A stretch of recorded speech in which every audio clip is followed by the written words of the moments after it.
നിന്നെ തല്ലിയ സംവരണക്കാര് കൂട്ടത്തോടെ ഉണ്ടാക്കുന്നല്ലേ നീ വാചോടിച്ചത്? എന്നിട്ട് എവിടെ എവിടെ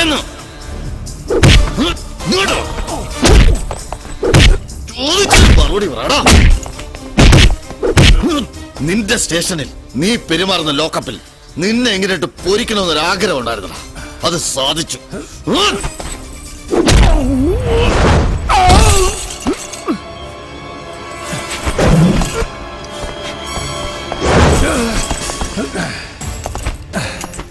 ഇങ്ങനെ കെട്ടിയിട്ട് തല്ലാൻ ഏത് മുകുന്ദം പോലീസിന് കഴിയും? ഈ വലങ്ങൊന്നഴി അപ്പ പഠിപ്പിച്ചു തരാൻ പണി അറിയാവുന്ന പോലീസുകാരന്റെ പണി. അനങ്ങാൻ വയ്യാണ്ടായിട്ടും ശൗര്യം തരുന്നില്ല അല്ലടാ. സക്കറിയ അയച്ചോടവനെ, എന്താ ഉണ്ടാക്കുന്നതെന്ന് കാണട്ടെ.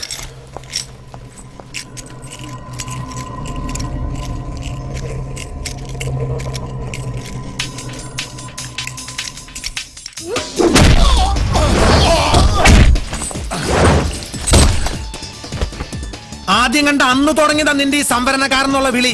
നിന്റെ ശരീരത്തിലോടുന്ന അതേ ചോര തന്നെയാടാ ഇവിടുത്തെ പൊലയിന്റെയും പറയിന്റെയും കുറവിന്റെയും ദേഹത്തിലോടുന്നത്. അവർക്കില്ലാത്ത ഒരു എക്സ്ട്രാ ഫിറ്റിസും നിന്റെ 5-10 ബോഡിയിലില്ല. ഹരി എന്ന ദൈവമെന്നും ഹരിജനമെന്ന ദൈവത്തിന്റെ മക്കളെന്നും പറഞ്ഞ ആ വലിയ മഹാത്മാവിനെ മനസ്സിൽ ധ്യാനിച്ചുകൊണ്ട് ഞാൻ തുടങ്ങാ. നിനക്കിരിക്കട്ടെ ഈ സംവരണക്കാരന്റെ ഒരു സമ്മാനം.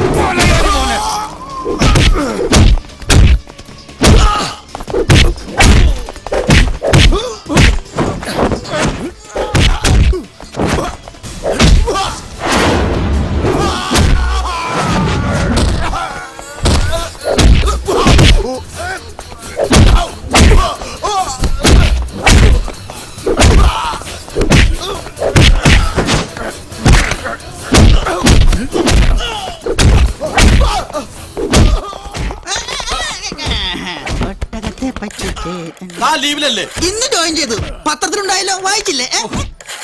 Hello, inspector Balram speaking. Hello, പിന്നെ എന്തുണ്ട് വിശേഷം? ആ മാറിക്കളോട് ഒന്നും പറയണ്ട. ഇവിടെ ഭയങ്കര ഇടി മഴയാ, അല്ല ഇടിവെട്ടും മഴയാ. അവിടെ എങ്ങനെ ഇടിയുണ്ടോ? അല്ല ഇടിവെട്ടും മഴയുണ്ടോ?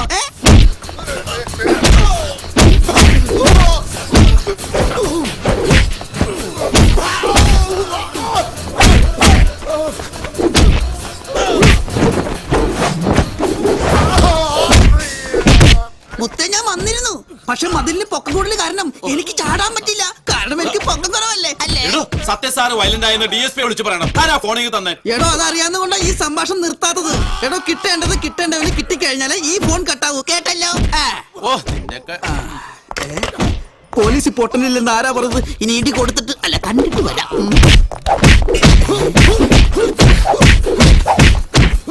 സത്യം സാർ നല്ല ബെസ്റ്റ് ഇടിയാണല്ലേ. എടുക്കട്ടെ 2 എണ്ണം.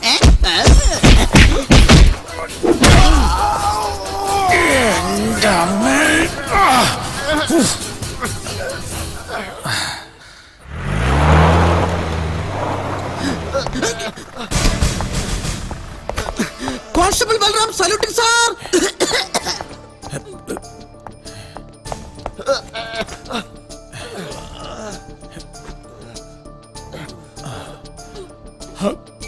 എന്നെ കൊന്ന്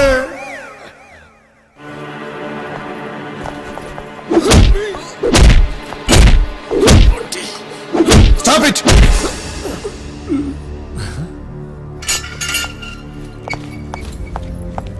കാര്യം നമുക്ക് ഇയാളെ ഇഷ്ടമല്ല എന്ന് വെച്ച് ഇവിടെ കിടന്നവൻ ചത്തുപോയാ പിന്നെ നമ്മൾ സമാധാനം പറയേണ്ടി വരും.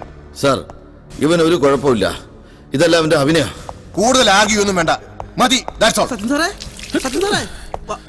ശരീരം മൊത്തം പഞ്ഞിക്കിട്ട് പോലെ ആയിക്കളഞ്ഞല്ല. പതുക്കെ എനിക്ക്. സാറ് വന്നില്ലായിരുന്നെങ്കിൽ ഈ കുന്ദൻ സാർ. മുകുന്ദൻ സാർ എന്നെ. എനിക്ക് നിന്നോട് സഹതാപമൊന്നുമില്ല. കയ്യിലിരിപ്പിന്റെ ഗുണ കിട്ടിയത്. പിന്നെ ഇനി സർവീസ് തിരിച്ചു തരാന്ന് വ്യാമോഹമൊന്നും വേണ്ട. വധശ്രമ കുറ്റം.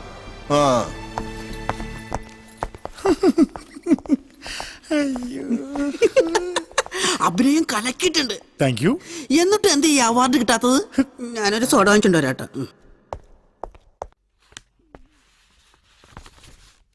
എനിക്കകത്തോട്ട് വരാമോ സാറന്മാരെ? യെസ്. സാർ, ഇയാളാ സത്യനെതിരെ പരാതി തന്നത്. ഒരബദ്ധം പറ്റിയതായിരുന്നു ആ പരാതി.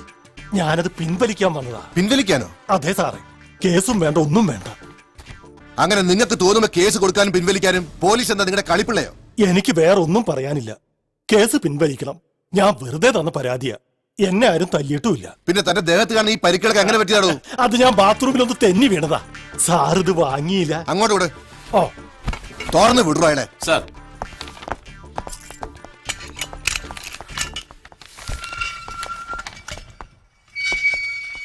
ഹലോ, വീട്ടിൽ പോയി ചൂടുവെള്ളത്തിലൊന്ന് കുളിക്കുന്നത് നല്ലതാ.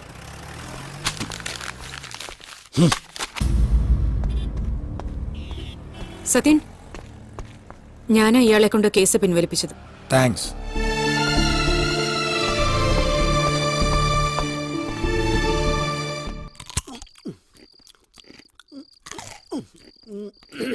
നിനക്ക് ഇന്ന് നൈറ്റ് ഡ്യൂട്ടി ഇല്ലേ?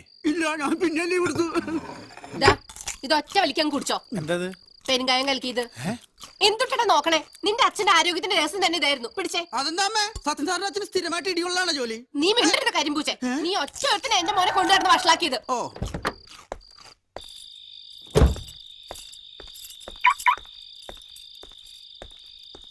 സത്യനില്ലേ? ഉണ്ട്, വരൂ വരൂ. എടുക്കാനല്ലേ ഇവിടെ ഇടാനാ. ഇരിക്കൂ. സത്യനെ കുറിച്ച് തരകൻ സാർ എന്നോടെല്ലാം പറഞ്ഞു. ഡിപ്പാർട്ട്മെന്റിനുള്ളിൽ തന്നെ സത്യന് കരിവാരി തേക്കാനും തരം താഴ്ത്താനുമായി ഒരു ലോബി പ്രവർത്തിക്കുന്നുണ്ടെന്ന്. അമ്മ വീട്ടിലൊരു അതിഥി വന്നിട്ട് നോക്കിയേക്കാ. നല്ലൊരു ചായ ഇട്ടിട്ട് വന്നേ. ഞാനത് മറന്നു. ചന്ദ്രൻ എന്റെ കസ്റ്റഡിയിലുണ്ട്. പക്ഷെ മാഡം വിചാരിച്ചതുപോലെ CBI തോൽപ്പിക്കാൻ വേണ്ടി അവനെ ഒളിപ്പിച്ചതല്ല ഞാൻ. കിരൺ കൊല്ലാനയച്ച ഗുണ്ടകളിൽ നിന്ന് രക്ഷിച്ചതാ ഞാൻ അയാളെ. പക്ഷെ അയാൾക്ക് അത് ഇപ്പോഴും വിശ്വാസമില്ല. കിരൺ കാണപ്പെട്ട ദൈവം അയാൾക്ക് ഇപ്പോഴും. നാളെ തന്നെ ഞാൻ അയാളെ മാഡത്തിന് മുമ്പിൽ ഹാജരാക്കാം. I have enough evidences against you. So tell me, അന്ന് രാത്രി എന്താ സംഭവിച്ചത്? ജനാർദ്ദനൻ സാറും ഞാനും കൂടി അവിടെ ചെന്നപ്പോൾ കണ്ടത് ചോരയിൽ കുളിച്ചു കിടക്കുന്ന ആ ചെറുപ്പക്കാരനെയായിരുന്നു. അത് കണ്ട ഉടനെ സാറ് പുറത്തേക്ക് ഓടി. പക്ഷേ ഞാൻ